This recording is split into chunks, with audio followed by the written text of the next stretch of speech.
It's really tough for me to figure out how clocks work when everybody's changing. Everybody's changing their time. I know. Just a look of disgust. Pigeon move. I get it. Don't have to say anything. Your look is enough. All right. Hey, that's fine. Can I throw to you? Obviously, you weren't busy. Just scampered into your library. Let's go most annoying fan bases. We've been talking to people, getting them to text in. Anything come to mind for you when it comes to despised or annoying fan bases? Oh, I'm scared to say it, but you know what I'm going to say. Yeah. Vancouver fans, they take it too far. They just do.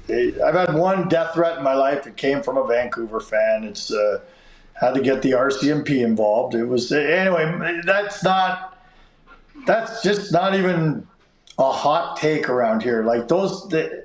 Again, I don't like talking about it because they scare me so much. But I'm going Vancouver. I'm going Vancouver Canucks fans. Like most annoying, you burn your most city delusional. down one time. Yeah. Burn your city down one time and you pay for it for the rest of your life. Yeah, like I get it. If you don't win the Stanley Cup, the first move is to burn your city down. Like I get it. It's what you do. But anyway, I'm not poking the bear anymore, boys. When you reported it to the RCMP, did a guy show up like the RCMP officer from Beachcombers? Because I feel they all look like that. Mustache, kind of balding. They all look like Mackenzie Weegar. The guy didn't show up. He talked to me on the phone. And anyway, we don't have to get into it, but it's been a lot of years. But, and normally you don't want to take that stuff too seriously, but I'd had enough. Like I'd been pilloried for days on something, and I can't even remember what it was, but it was like, yeah, I'm going to kill you and your family. And I'm like, you know what? That's a little far. I got to go. And that's not why I'm labeling Vancouver fans just because of one psycho. I'm doing it because I just seen enough. I mean, you guys see it from afar. What are your answers? What are people saying? Like, what's your text line saying?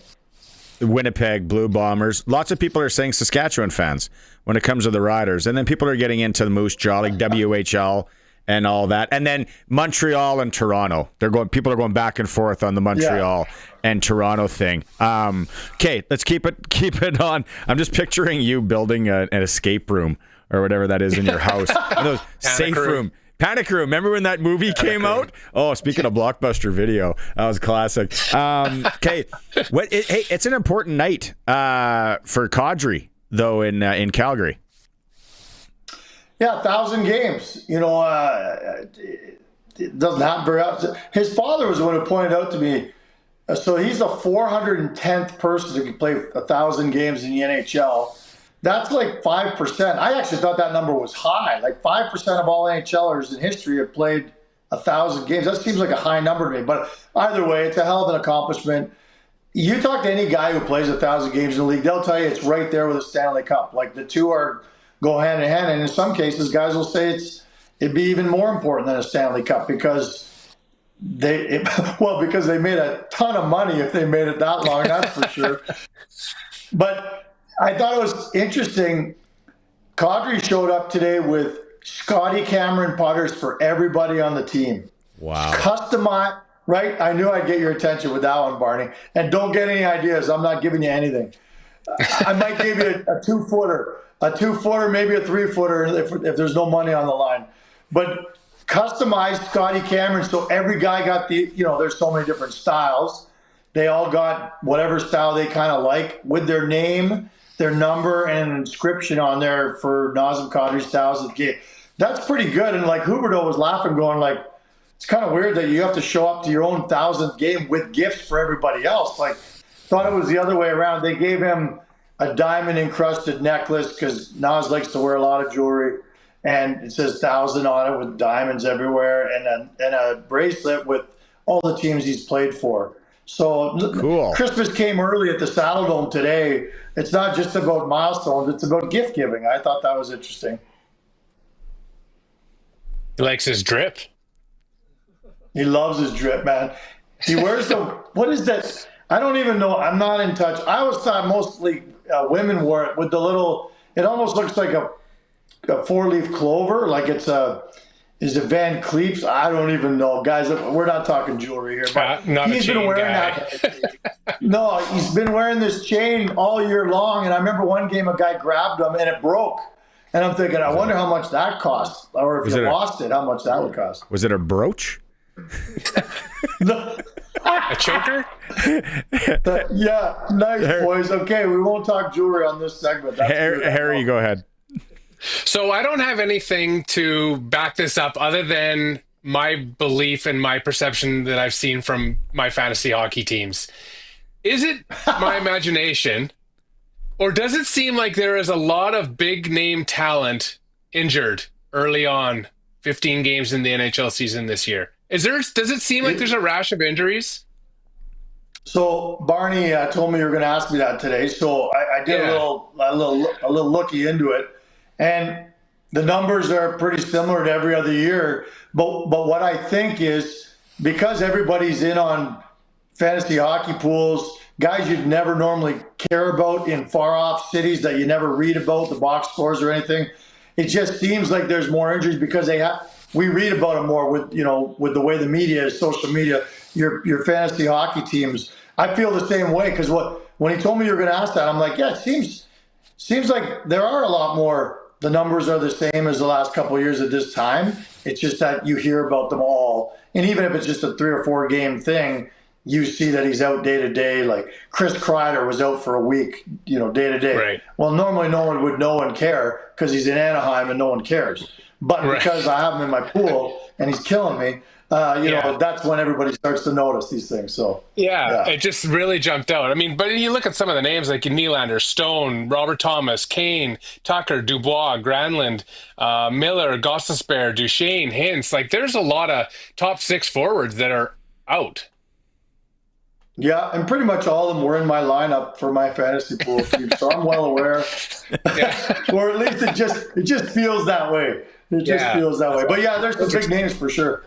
When you were on that swing with the Flames, you grinded. Somehow you got through it last week, but you got to see some of these teams, and with your eyeballs. Which teams do you think from that swing? Flyers, Preds, Sens, Leafs. Pass your eyeball test, or which one maybe surprised you in the way that you thought they'd be better? Yeah, I'd say of those 4, and look, Flyers, it's a facade. They're not going to stick around very long. They're definitely deep in, like at the beginning of a rebuild, and it's not going to be accelerated anytime soon. Ottawa was probably the team that struck me the most. Like I was thinking, every year we hear that they're going to be the team that breaks through out there. And every year they're not. But I saw a lot of real nice pieces out there. And look, when they add Brady Tkachuk, I feel like they're going to really start to do some damage. Toronto does not impress me in the least. As a matter of fact, like you say, pass the eyeball test? When I saw Toronto, I left there going, yeah, it's not going to be there. You talk about the window that every team has. It's closed, and it's going to get closed even more over the next little while here. I'm not optimistic for the Leaf fans over this year or in the next couple of years. That's for sure. There's a lot of Mitch Marner hand-wringing going on these days amongst that fan base. Agreed, as there should be. I mean, I'm not going to say they took it for granted. And listen, I was a harsh critic of him when the games mattered most. He was like most of the Leafs and just disappeared, but probably him more so than anybody else. But for 82 games, you sure do miss him because the guy would put up 100 points that he was a superstar. And he's a big reason why Austin Matthews had 69 goals a couple of years ago too. So Matthews isn't scoring like he used to. Nobody is in Toronto, and a lot of it has to do with Mitch Marner for sure. How was Halloween in Nashville? People want to know. Oh my God. Amazing. Like, seriously, like I guess I should have known. Remember, you're asking because I had said, I wonder what I'm going to see here. You were doing your exercises. You were doing your exercises on this show getting ready. That's right, my Kegels. Oh, no, that was a different show. I was doing my, there you go. Okay, so, I was doing my exercises, getting ready for a big night. And we go out to Nashville, and it was, I mean, it's so great there. It's still the best city in the league for fun, and to do it on Halloween night, oh my God. And my only regret was I didn't bring it. I couldn't believe it. I was so disappointed in myself for not bringing a costume. We were there. My big brand that I wear, I love Psycho Bunny. I don't know if you know what that is, but it's a clothing brand, and I have tons of it. My wife's always saying, you got way too much of it, stop it. And we were talking to this young gal, just because everyone's friendly there and you're in Nashville. And my buddy says, yeah, he's trying to dress up as a young hip guy wearing Psycho Bunny. and her response was, young hip guys don't wear Psycho Bunny.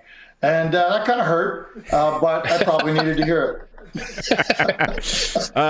Okay, quick one today because I screwed up the time. But just in case you're both wondering, because I know you're fans, in Stratomatic hockey, injuries are primarily driven by specific dice rolls or action card results during gameplay, which can cause a player to be removed from the current game and potentially miss subsequent games, depending on the severity determined by an additional dice roll on an injury chart.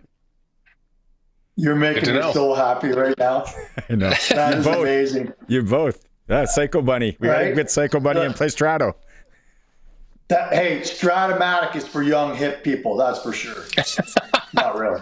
Not really. Old guys. I loved it, man. I know. God, I loved it. I know. And Harry loved it too. We all loved it. I know. Yeah. What if we had a tournament like in Southern Utah when we go golfing, when we go on our golf trip? Okay, true. Most guys play poker and drink, but forget that. We're golfing all day and we're Stratomaticing all night. Exactly. What a bunch Easy. of old guys. And then you're buying Scotty Camerons for us. Be that guy. Ooh, sweet. Yeah. Okay. We'll talk. We'll talk, boys. See you Friday. See you, boys. Yeah. Cheers.